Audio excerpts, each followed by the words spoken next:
today's webinar on sanitation and urban poor in the context of COVID-19. In the audience, we have participants from diverse backgrounds and countries, and we look forward to your inputs to our discussion. There is a Q&A tab next to the chat tab, and please put your question and answers over there for the panel to take up the questions at the end of the seminar. Today, our speakers are Dr. Graham Alabaster from UN Habitat Geneva, Mr. D.S. Kapur from NIUA India, Dr. Suneel Pandey from TERI India, and Dr. Thorjørn Larssen from NIVA, Norway. I'm Mrinal Mathur from TERI, who will introduce today's topic and the seminar's objectives to you. We organized this seminar to envision a new world post-COVID-19 in the context of urban planning and sanitation, and to define the priorities for action by the development community. So I'm sharing my screen for the further presentation.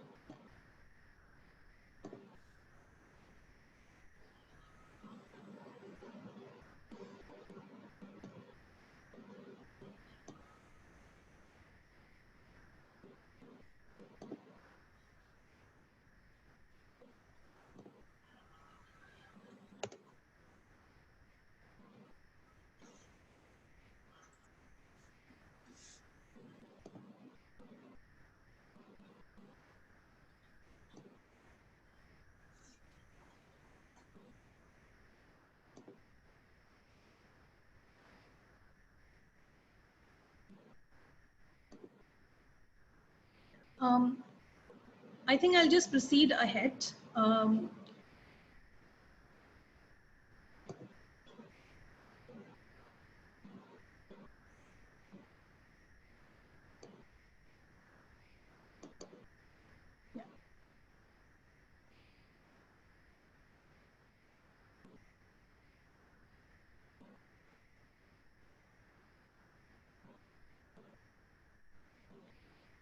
Significant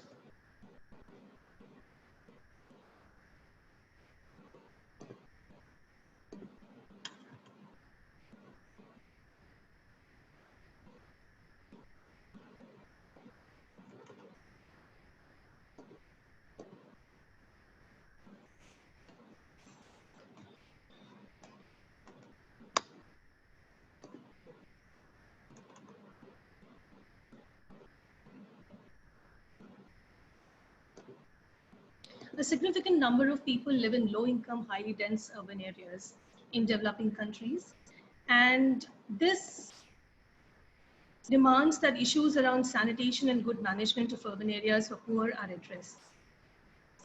Therefore, city infrastructure development, including public health services, water and sanitation services, communication, slum dwellers, conserving public and forest land, will make cities livable in the future.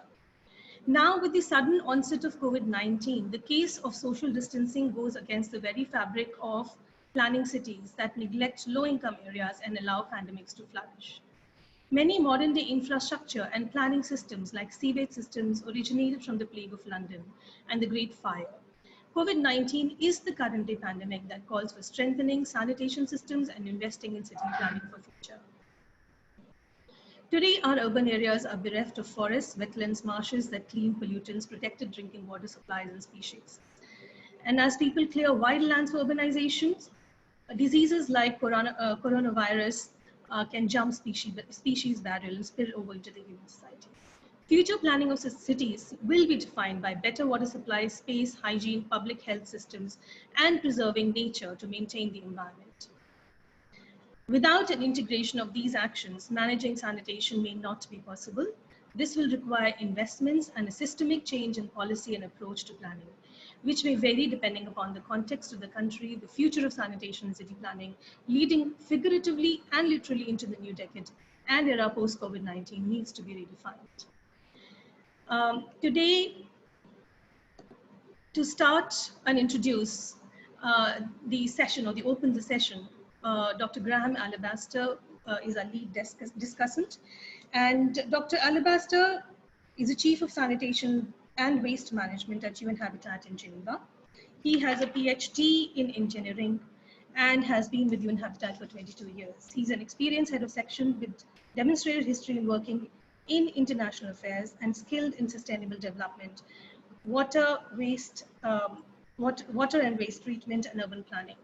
Over to you, Dr. Alabaster, for our first technical discussion. Thank you very much, Mrinal. I hope you can hear me okay.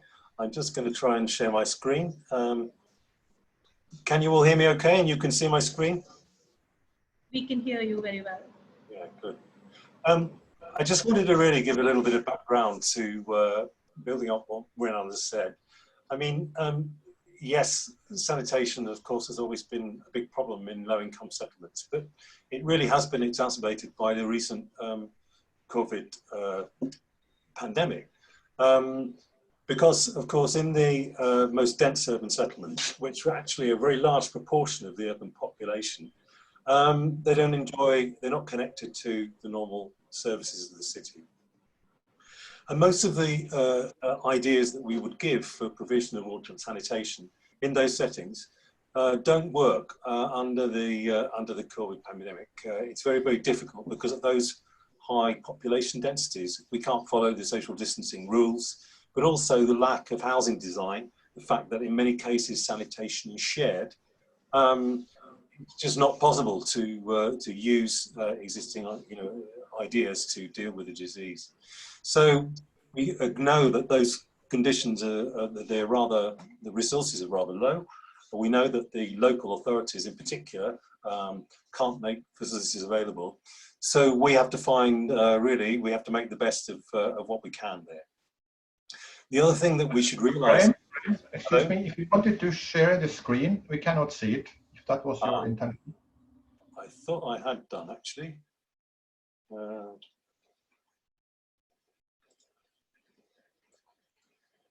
Oh, hang on. Yeah, I don't need that one. I need this one. Yes, now we can see it. You got it? Okay. Yes, it's good. It's visible now.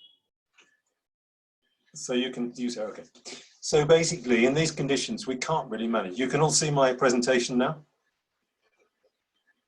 Yes, looks good. Yeah, okay, good. We must also realize that a lot of these populations have existing health conditions. So not only do they suffer from water and wasteborne diseases, but they also have high levels of acute respiratory infection and other vector-borne diseases such as malaria. So their health status is not very good, and it makes them even more vulnerable to COVID infection. The other issue is that usually in dense urban settlements, the levels of coverage to wash services, to water sanitation, are not really very well known because in this current crisis, for example, most people are using the Joint Monitoring Programme data from UNICEF and WHO, but that doesn't reflect the inequities that exist in urban areas. So a lot of these inequities aren't showing up. So the situation with access to people per latrine, people per tap, is actually very much lower than what the statistics are suggesting.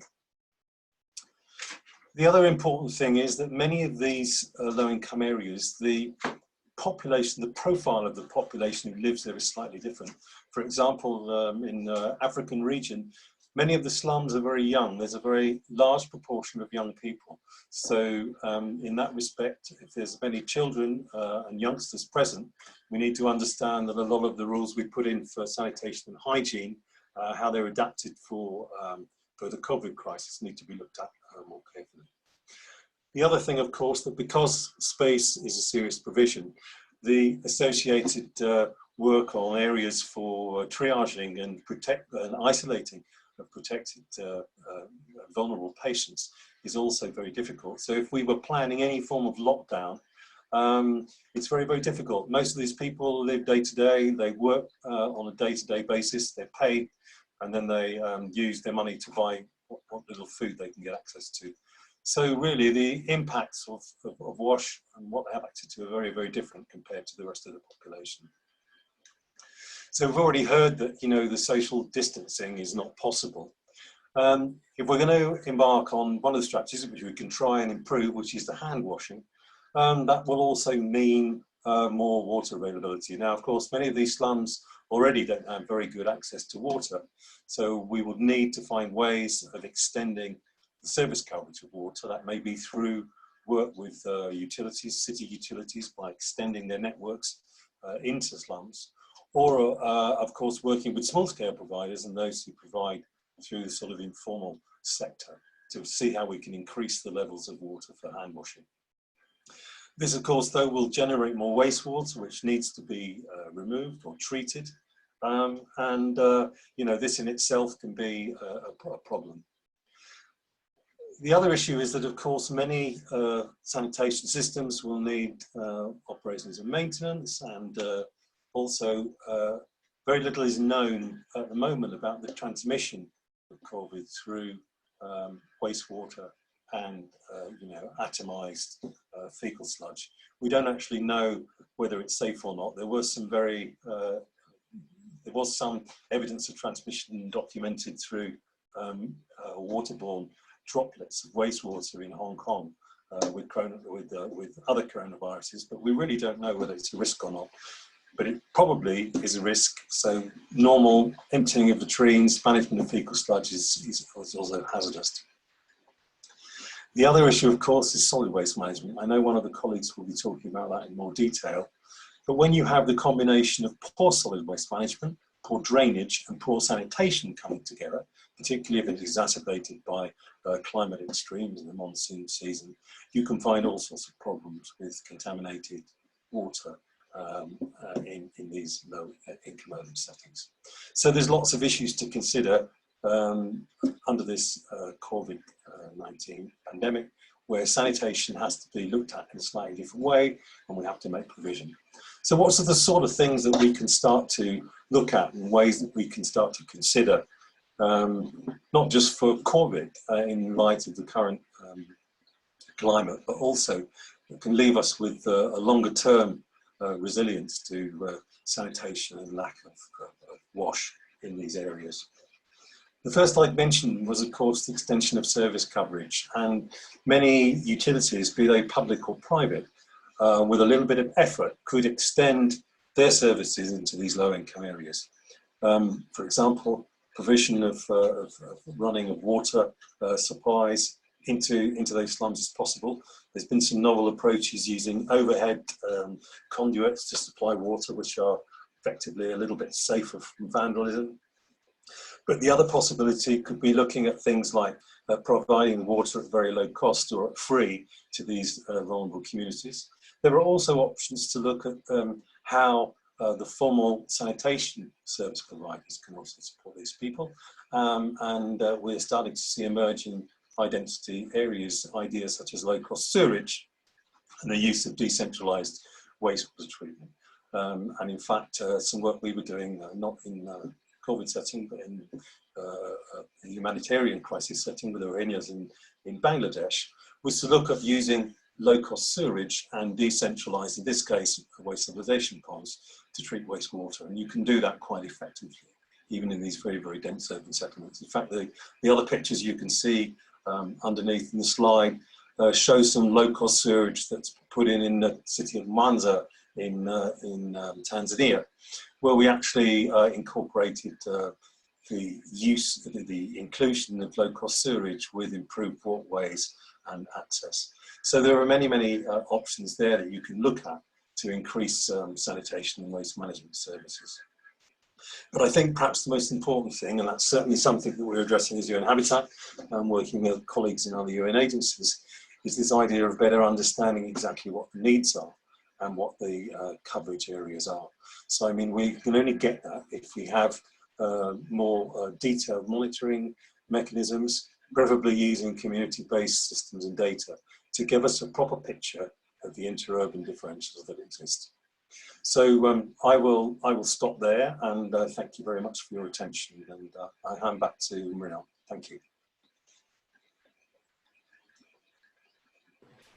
Thank you, Graham. This was quite interesting and very succinct. You talked about pre-existing diseases, young children, problems in social distancing, issues and challenges around water for hand washing, aerosols, solid waste management, drainage challenges, as well as the solutions being low-cost sewage treatment plants and decentralized systems, and the example of Bangladesh as well. Thank you very much. Next, I would like to invite Mr. Dipender Kapur from National Institute of Urban Affairs in India. Mr. Dipender Kapur has been engaged as a sanitation and hygiene water expert at NIUA. He works in this sanitation domain and leads the sanitation capacity building platform at NIUA. He was country head of WaterAid India and has worked with NGOs and governments in the past. He completed his MBA from Institute of Rural Management at IRMA. Over to you, Mr. Dipender, and look forward to your views and around Indian policy on this. Thank you, Mrinal. I'm just putting up the presentation here. And yes, so I'm Dipender. I work with National Institute of Urban Affairs in Delhi. I'm working on a platform, which is called a sanitation capacity building platform. And this platform is a platform of credible national organizations where we are,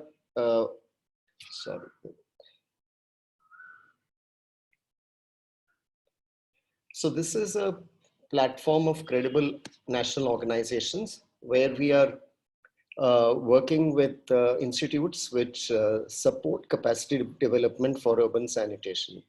And why I'm sharing this brief background before I get into COVID is to share with you some of the work which we have done so you can understand where I'm coming from.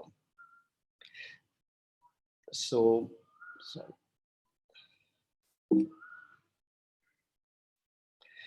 So this is the kind of framework which we have used in our program in the last 4 years. We built a platform for advocacy first before we started doing capacity building. Then we got ourselves engaged on the ground in work, where we also got engaged in programs of the government for urban sanitation. From our experience, we developed a state framework, a normative framework for capacity building, where we identified how any organization in India can actually engage meaningfully in urban sanitation work. And in last year, we focused ourselves completely towards a paradigm shift for non-sewer sanitation. So in a way, I'm beginning from where, our work is essentially what Graham was sharing with you through capacity development as well as through technical support and research, what we have done in the last 4 years.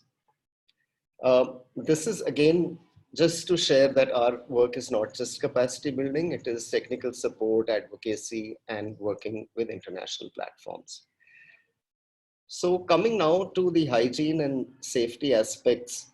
See, when we were doing our capacity building trainings, our modules for FSM essentially, for decentralized sanitation, their hygiene and worker safety was always a priority for us in terms of emptying of septic tanks for safe transportation of fecal sludge and for treatment and disposal.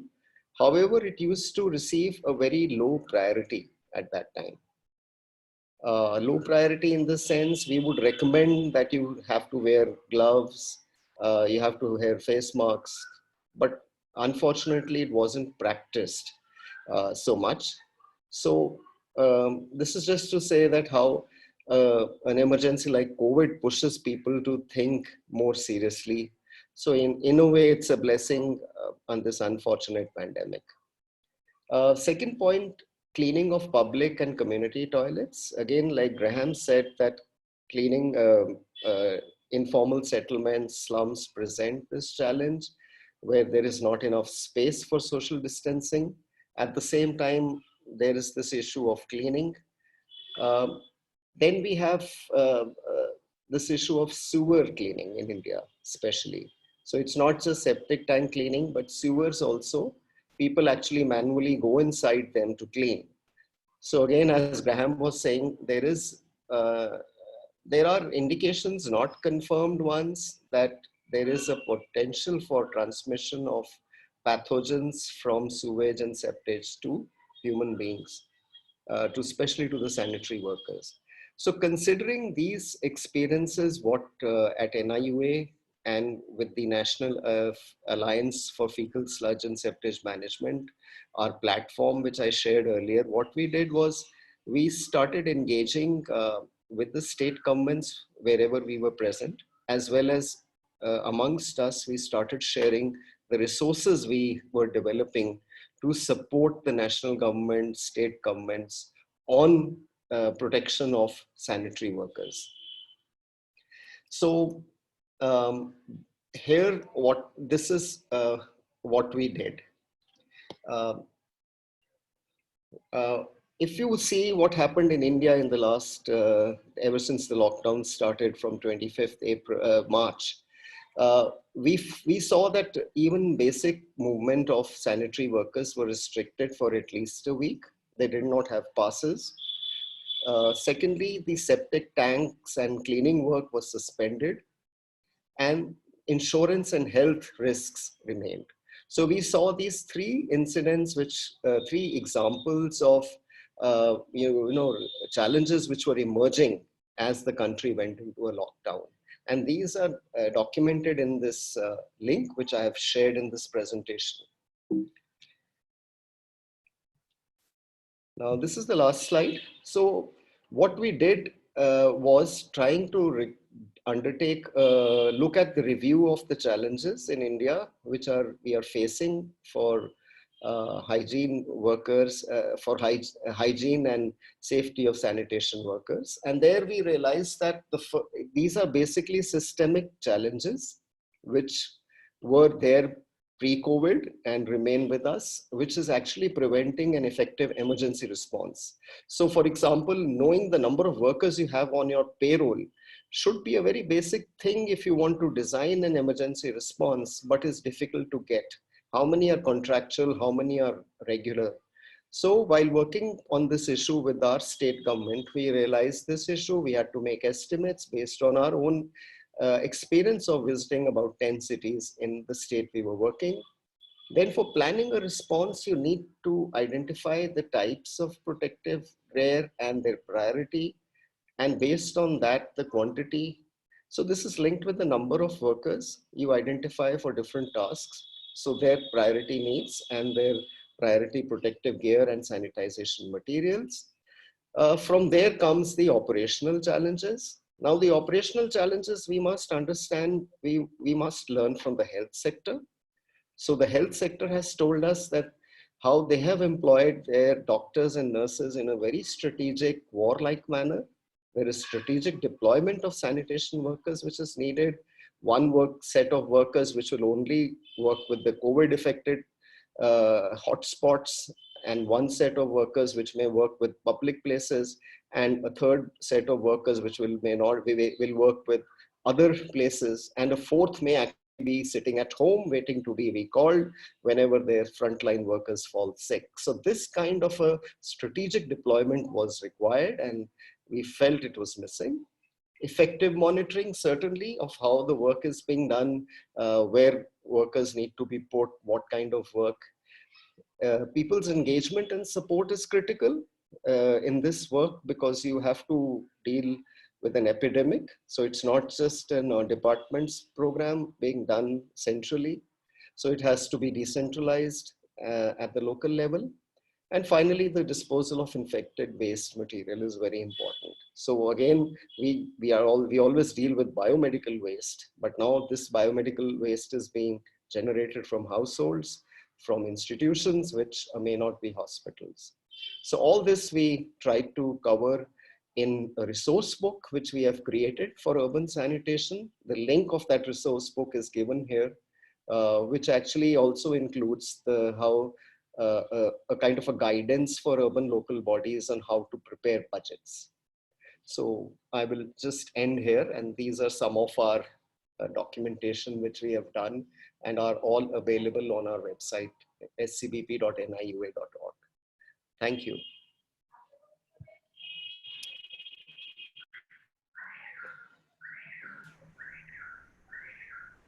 Thank you, Mr. Dipender. If you would unshare your screen, that will be, yeah, thank you very much. After hearing from Mr. Dipender on issues related to India and challenges of hygiene and safety of workers in India, which they found very imperative. And these are challenges which are pre-COVID as well, not just now. And NIUA is undertaking studies and figuring out how to work this forward. So I think there is a lot that is being done there. I would now invite Dr. Suneel Pandey, Director, Environment and Waste Division of TERI, to provide inputs on technology and around waste and wastewater management in urban poor situations. And Dr. Pandey is a PhD from Banaras Hindu University in waste management. He is a senior fellow and, as I said, Director of Environment and Waste Division. And he has over 25 years of experience in this field. So over to you, Dr. Pandey. Thank you, Meher, and very good evening to all of you. Let me begin sharing my presentation.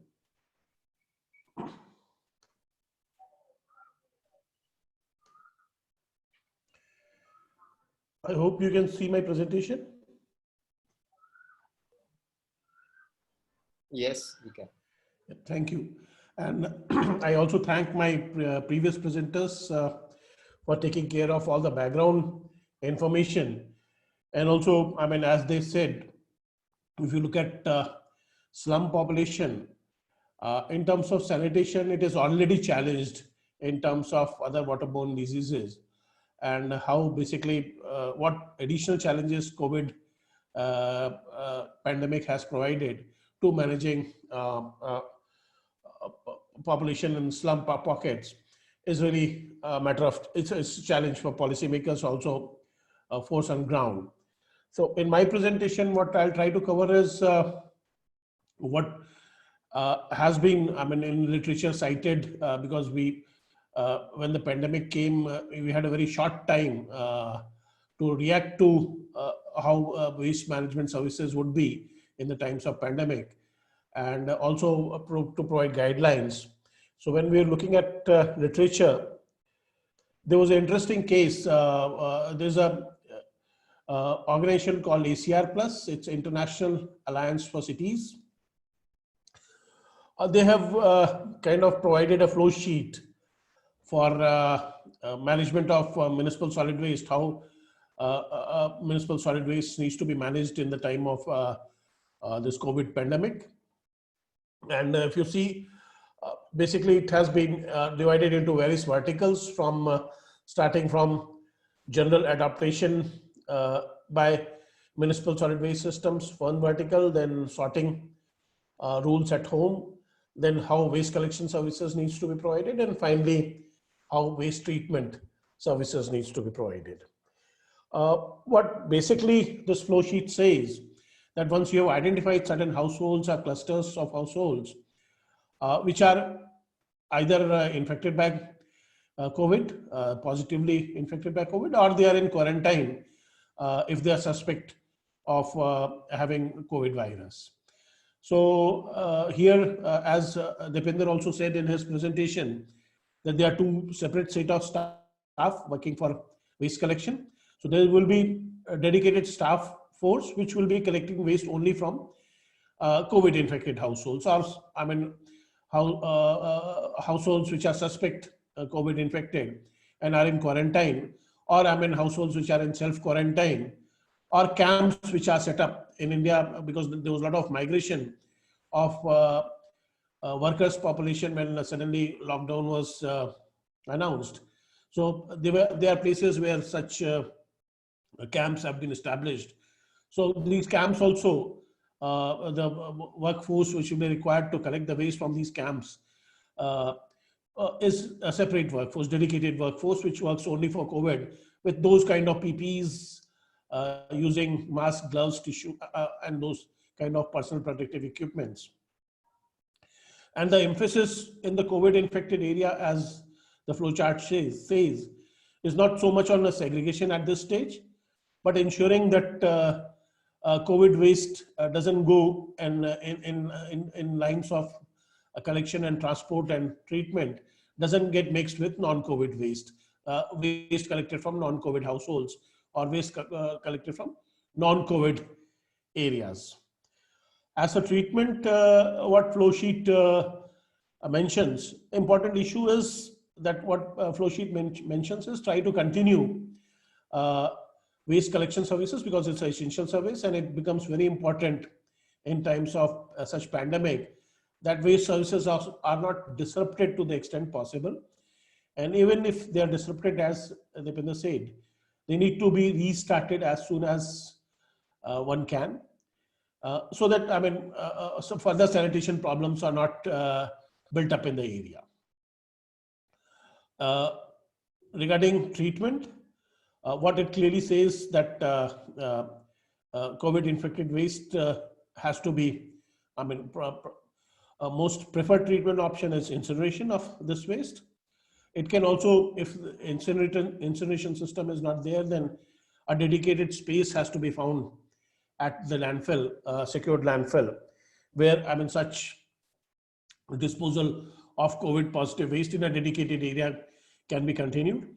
And regarding another important aspects, which I'll also discuss in a subsequent slide by other scientific organization.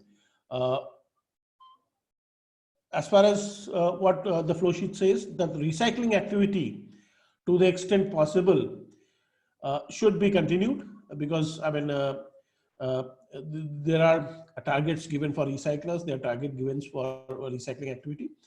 And if, I mean, they can manage with collection and transportation of non-COVID waste, they can continue recycling such non-COVID waste.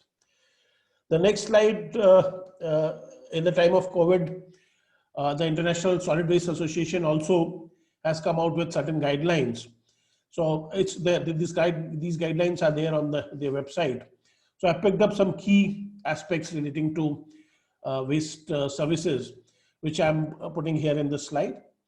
So it's basically starts by saying that no service disruption should happen in the waste management in the COVID period, as I said earlier, to the extent possible, including recycling activities. But there's a caution that discontinue manual handling to the extent possible, because I mean, so far we have seen that, and also pointed out by Graham, that it's an aerosol while we sneeze and cough. It's an aerosol which is primarily transmitting the disease from person to person.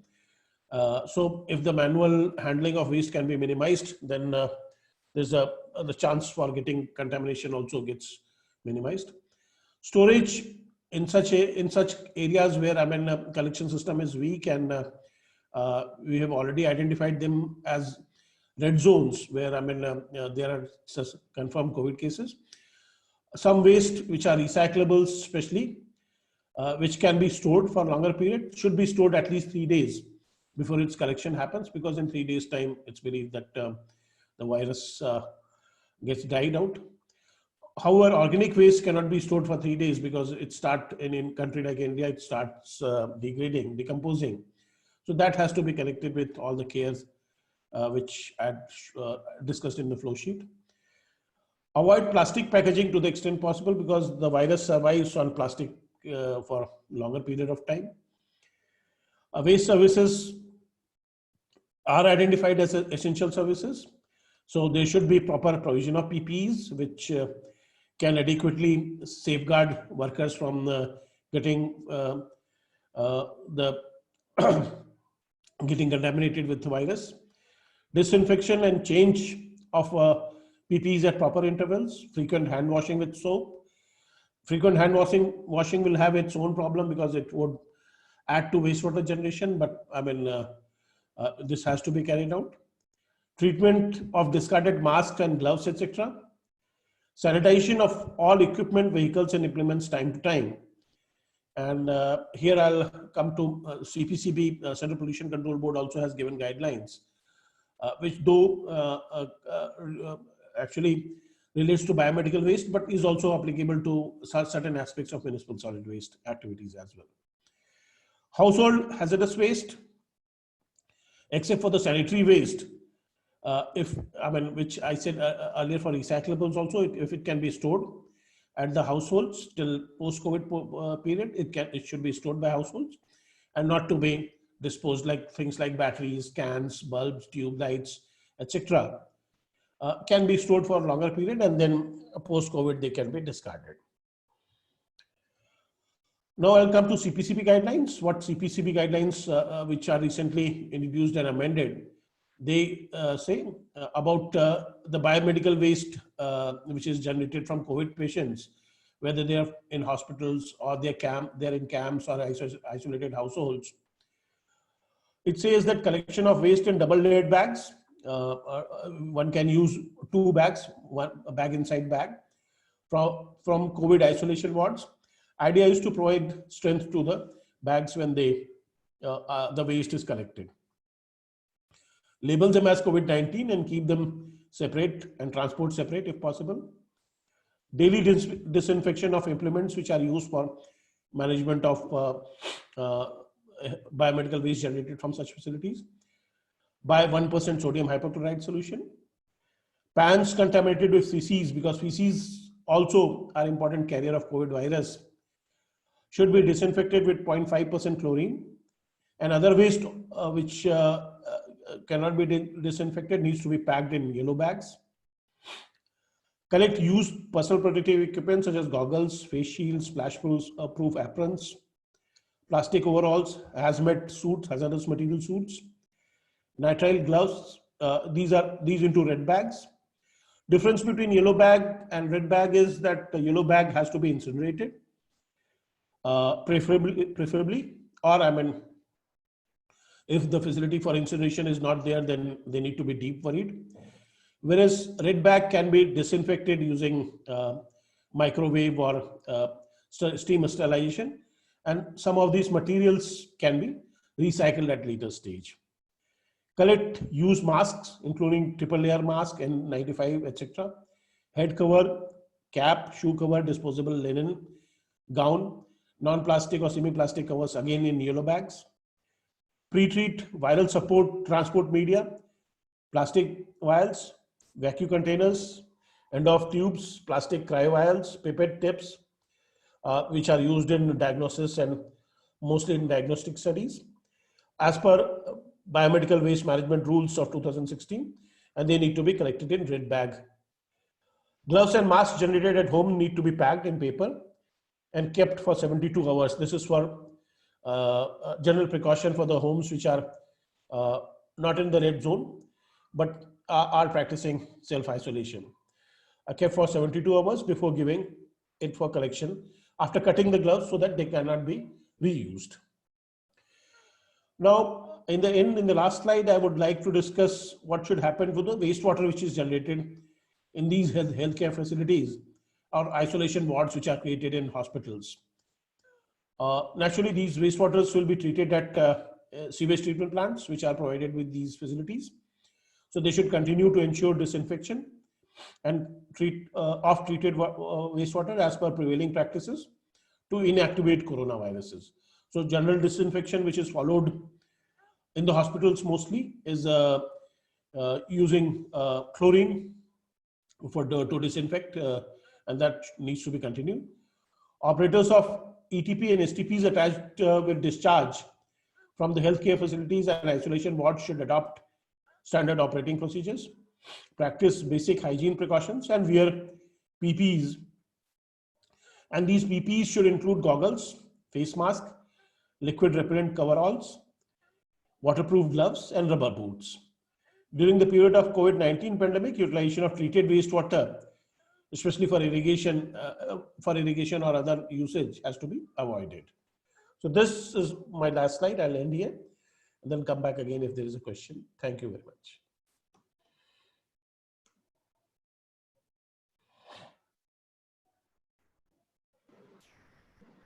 Thank you, Dr. Pandey. That was a very detailed presentation around waste and CPCB's guidelines, and quite comprehensive in nature, particularly around bagging and hospital waste. I think there's a lot more to be done, and perhaps there'll be more detailed guidelines that may come out, but this sounds like a lot of work needs to be done over here. To continue our discussion in a more technical direction, we have Dr. Thorjørn Larssen from NIVA, which is Norwegian Institute of Water Research. Dr. Larssen is the research director at NIVA, and he's a PhD in environmental chemistry from University of Oslo Department of Chemistry. He has a background in research and science related to water and waste. Thank you. Over to you, Dr. Larssen. Thank you very much. Thank you for inviting me to speak here and also for arranging this webinar. It is very timely.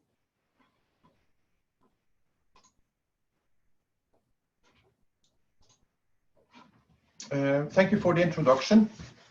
I also want to mention that I have been involved in cooperation projects related to different types of pollution issues in India for about 10 years, and currently my institute is involved in projects in India.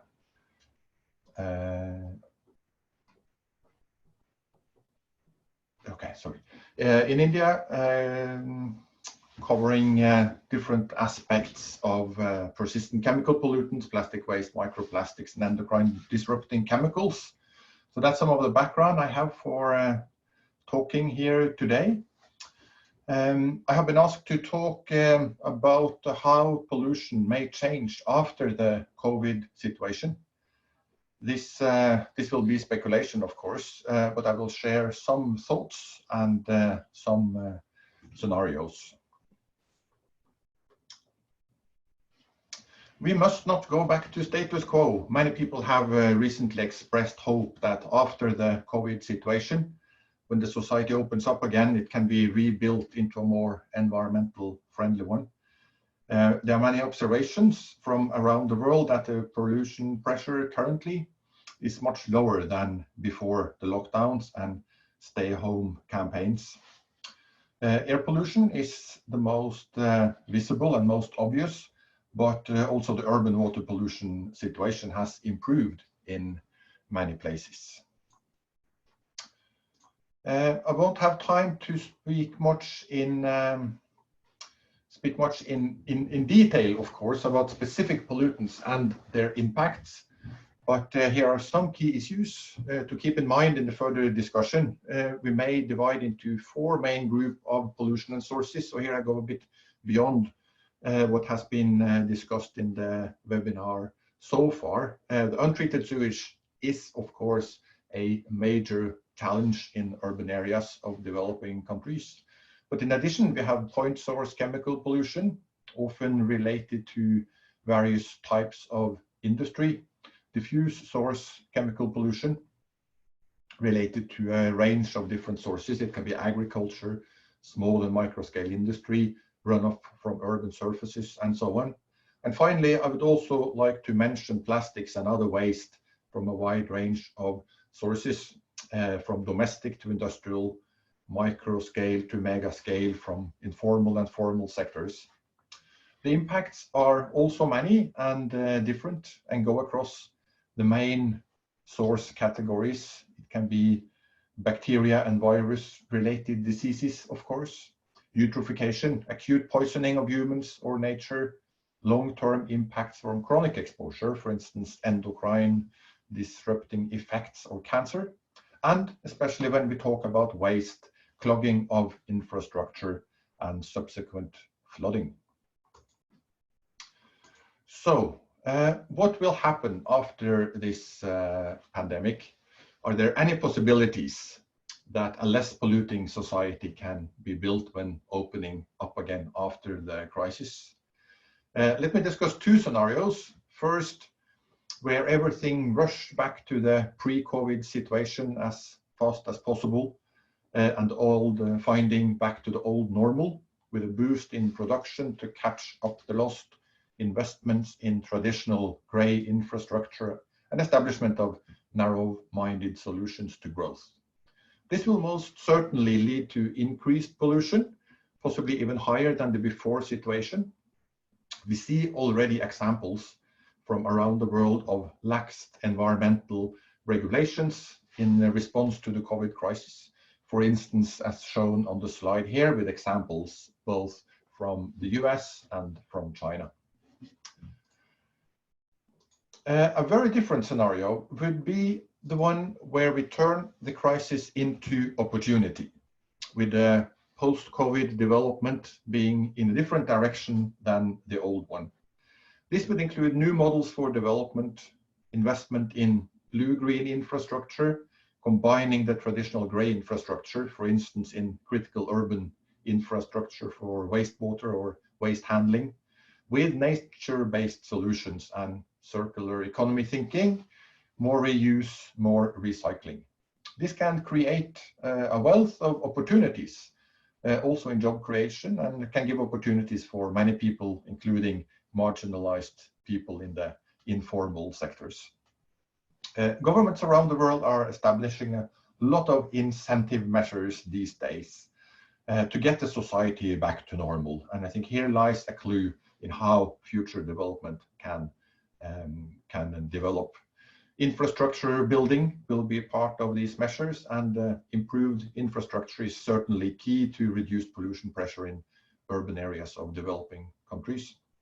This can be infrastructure for waste management, wastewater treatment, infrastructure for reducing discharges of chemical pollutants from large or small scale industry, for instance. Growth strategy with incentives for long-term sustainability must be part of infrastructure investments and other post-COVID measures. This should include innovative ways to involve the informal sectors and the marginalized population, acknowledging their competence and knowledge. Finally, I would like to round off with sharing one example from our own projects. We last year got the funding from the Norwegian government for a project called India-Norway Cooperation on capacity building for reducing plastic and chemical pollution in India, together with 5 Indian partners mentioned here on the slide. Because of the COVID situation, we have project work that cannot be carried out as planned, of course. Instead of stopping and delaying the project, we have had a close dialogue with the Norwegian embassy responsible for the funding, and on how we can adjust the work plan for this year so that we can contribute to this difficult situation. The project already planned to work with the informal sector and their role in waste handling. So now we are making some adjustments, and we will assess how the informal waste workers and their families are affected by the crisis. We will highlight the role of the informal waste workers. We will look into how the sector can be empowered and protected against potential harm, and assess risks related to secondary impacts of the COVID situation. And we will look into policy measures, community responses, and other actions that can be taken, both short-term and in the longer-term post-COVID situation. So we hope with this that we can make a small contribution also through our project in building a more sustainable post-COVID society. So with that, I want to thank you for your attention, and back to the moderator. Thank you. Thank you, Dr. Larssen. Can I now request all the panel members to put their speakers and videos on, because we are going to go into a session where we will discuss the future of post-COVID planning as per the agenda. But I had Q&As planned after this. However, I will just pick up a few points from the questions that have been asked. so that we can start our discussion for futures planning. Because there's some interesting, I've got like 20 odd questions over here or more, and there's some very interesting questions which have been asked.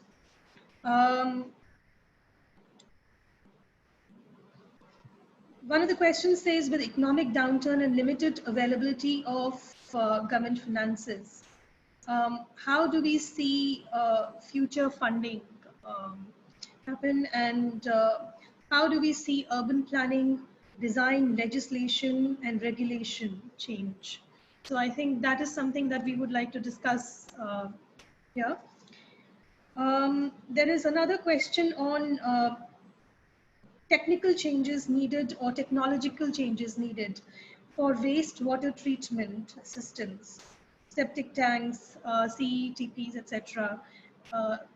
When after the COVID outbreak. There's also a question on grassroots changes and how they need to be brought in, safety of workers, and handling of hazardous material and biomedical waste. There are many questions on slums and treatment of people in slums, and how they will be integrated and how these communities will be brought together. So over to, can I request Graham to chair this session, please? Yes, most certainly. Okay, I mean, maybe I'll just chip in there. I think that one of the outcomes of this this COVID pandemic is that it's made people realise that, you know, a disease like this is a great lever. It doesn't matter if you live in a poor society or a rich society, everyone's equally at risk. And I think to a certain extent, what I've been seeing, it's thrown a lot more, people understand a lot more about the issue of the urban poor and the contribution they pay to society. I mean, we have to remember that most of the people who live in these informal areas, although they live in informal sector, they contribute to the formal economy, and you know, they work in the businesses and they work in those places. So I think that this will mean it's broader recognition of the importance of the urban poor, and how post-COVID, hopefully people will understand that we need to provide these people with better services, so that in the future we can protect them, because they're a very vulnerable group. They don't have access to healthcare, they don't have money to spend on healthcare that those of us have. So I'll kick off first. Maybe I could ask the other presenters to start to respond to some of those questions. Depender, would you like to go first and give a quick answer to some of those questions that we heard from Mrinal? I was actually looking at the questions which were posted on the chat. Ah, okay. Well, feel free to respond to some of those as well, no problem.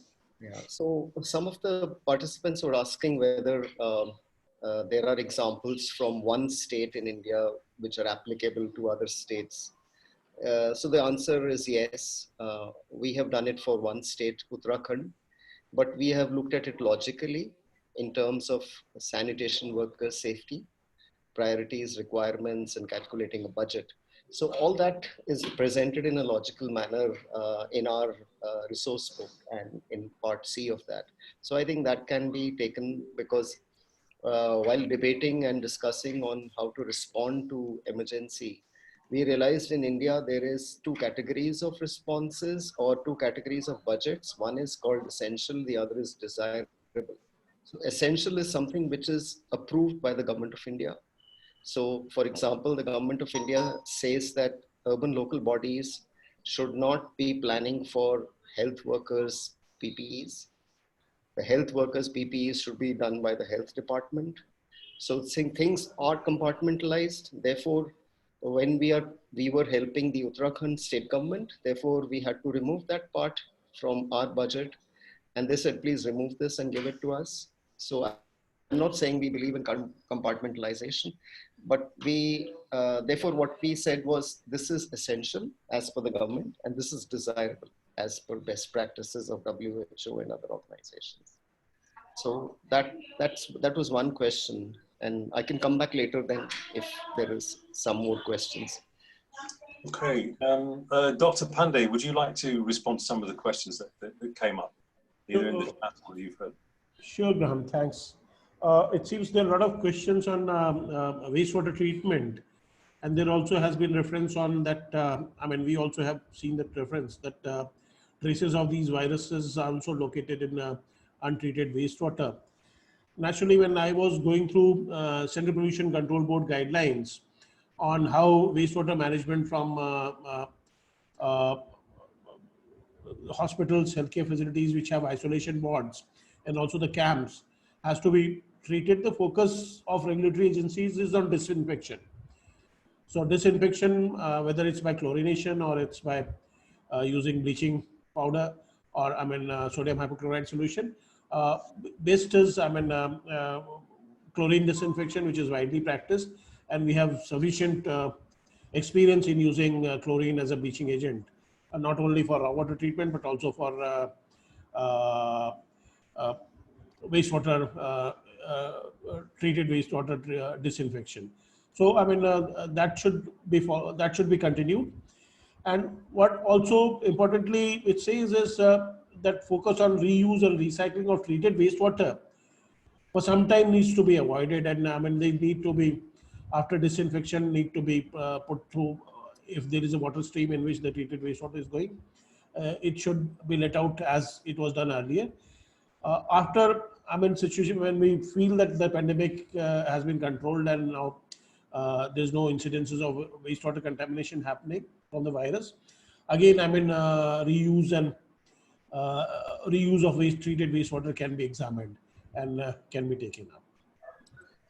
So I'll stop here now and then. Okay, Dr. Pandey. Dr. Larssen, would you like to answer some of the questions or give some feedback, please? Yes, thank you. I will. Let me take two of the questions, comments. One easy one very difficult one. Let me take the easiest one first, and it was one question in the chat, if it was a good idea to relax pollution control standards in order to say boost the economy, to have industry being able to produce more and faster in a more dirty way. That is exactly the example I showed that has been done both in China and the US. And I think that is exactly what should be avoided. I think we should look very hard for finding other ways to get the economy back in a more sustainable way. So the clear answer on that one will be no, I don't think that's a good idea. Then it was the big question is, of course, we can sit here and have lots of good ideas how everything should change, but it needs to be funded. And the question, I think, simply was, where should the funding come from? I would say that is a typical difficult question to answer. Of course, it has to come from lots of different sources. I think all governments in the world, more or less, are mobilizing enormous funds to relieve the situation as fast as possible. And my point was, I don't have, of course, the detailed answer on how to do it, but that long-term sustainability is taken into account when planning how to spend all these funds on getting the society back to normal. So that means that will include finding new ways to, for instance, develop urban infrastructure that we all know is very much needed. Develop it in a greener way than we have done before. I'm a big fan of micro scale, local society level nature-based solutions that can be integrated and combined with the traditional infrastructure development, for instance, and as several have pointed to, increased recognition of the marginalized urban populations. That would be a very good opportunity to change that part of the society. Thank you. Thanks very much, Dr. Larssen. Mrinal, how much longer do we have left? I put together the question and answer session with this. So, well, we are over time, 1 minute over our time, but we should quickly summarize the future view. Yeah. Well, no, I was just going to say, I think that, no, I mean, I think there's been some very excellent questions and very excellent responses from the panel. But I mean, I think I would just have one very quick question to each of the panelists, and I can also chip in at the end. But what they see on the way forward is the most important thing that we need to do immediately, bearing in mind, you know, that yes, there's the great opportunities, as Dr. Larssen said, about putting in place something now, which will have a huge impact for the future. So what do we need to do to make that work? What do we need to do now to address the immediate COVID crisis to protect the most vulnerable people? And then what can we do that will lead to the longer term recognition of the urban poor, the vulnerability, and how we can gently push local authorities and other relevant bodies and governments to include them in decision making and investment plans. So I don't know who would like to go first. Should we go in the same order again? Dipender, would you care to go first? Yeah, sure, thanks. I think in India, we are still seeing the epidemic in its spreading stage. So I think to look at post-COVID is a little premature at the moment. So therefore, in my presentation, I had said that there is a dire urgency to look at deployment of sanitation workers and to deploy it like the health workers have been deployed in hospitals. So we are very much concerned that our frontline sanitation workers may fall if this deployment is not done strategically, and that will push us back rather than help us move forward. Second point was about disposal, I think. Disposal of the waste, and some panelists, participants have also asked this question. So strict protocols and guidelines need to come now. This needs to be treated as biomedical waste, which has very stringent disposal norms being generated from hotspots, from public places, or from quarantined households, which is not coming as yet. So I think there's still a long way to go to gear up the way we are in our sanitation work. Then only we can look at, the next steps. Thanks very much, Dipender. Dr. Pandey? Yeah, I mean, one thing is sure that there has to be a lot of behavioral change post-COVID, as and when we reach there. And social distancing has come to stay for some time. The way we greet and the way we chat with people, the way we meet, social distancing will have to be norm. Also, a lot of investment. For example, when we are little lucky in the sense that 70% of our foreign currency budget was basically spent on fossil fuel, which has gone to record low levels. And I'm sure government of India would be saving some money on that because of suddenly reduced or near zero demand for fossil fuel in the country. That money, I'm sure, can be effectively used for post-COVID rehabilitation and post-COVID, because biggest opportunity here in India would be putting people back into job, especially people who were on the daily wage basis, putting them back in, and businesses coming back to operations and creating demand for the products which they manufacture.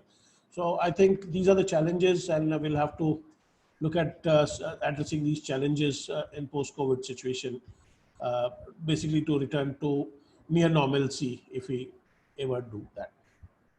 Thank you, Dr. Pandey. Dr. Larssen? I think I will just simply reiterate the point of the importance of recognizing the informal sector and their role in the society, and using taking their role of actually making the society go around in planning of the post-COVID situation. Okay, thank you. Thanks very much. I mean, just maybe I could add, I mean, this is a terrible situation. I don't think we've seen the worst yet in some countries around the world. But we have to be prepared for that, and we have to have some immediate measures in place. But I think longer term, it does provide, and I think many of you have alluded to this, presenters, that there is a good opportunity for us to not go back to a business as usual approach. So not only can we help and assist the economic recovery, which is going to be one of the most critical factors of the immediate term issues of this outbreak, but also, the longer term impact issues associated with green jobs, with recycling, with protection of the environment from sanitation and wastewater and other things. So I think there's probably a need, Mrinal, you asked for a sort of a summary of this, but I think there's definitely a need for a white paper, or whatever you want to call it, an opportunity to get all these points, bring all these good points together, and to show, yes, what we have to do with respect to sanitation and waste management in the immediate term, but to very much show how that can be twisted to an advantage in the longer term. To put if you like, if you can do that in this terrible situation, but to try and put a positive spin on what we can learn and what we can move forward. I mean, we mustn't forget that it's COVID-19 today, but we're not immune from similar impacts of other waste-related diseases. I mean, this one is only particularly scary because we don't fully understand the transmission, and we don't have a treatment, and we don't have a vaccine. But the case was very much, if you go back to your talk about when the sewers were built in London, Mrinal, I mean, that was, it was cholera was just as a scarier disease in those days. So we have to look longer term at these things. Anyway, maybe I hand over to you to give some final comments and follow up. Thank you, Graham. Frankly, I didn't expect this to turn out first of all, thank you to the participants, because we had almost 200 participants today. And thank you to the panel, because it was amazing to hear such diverse views. What I would like to say is, yes, you're right, Graham, this is scary and this is very unfortunate, but we should take this, try to take a positive spin on it.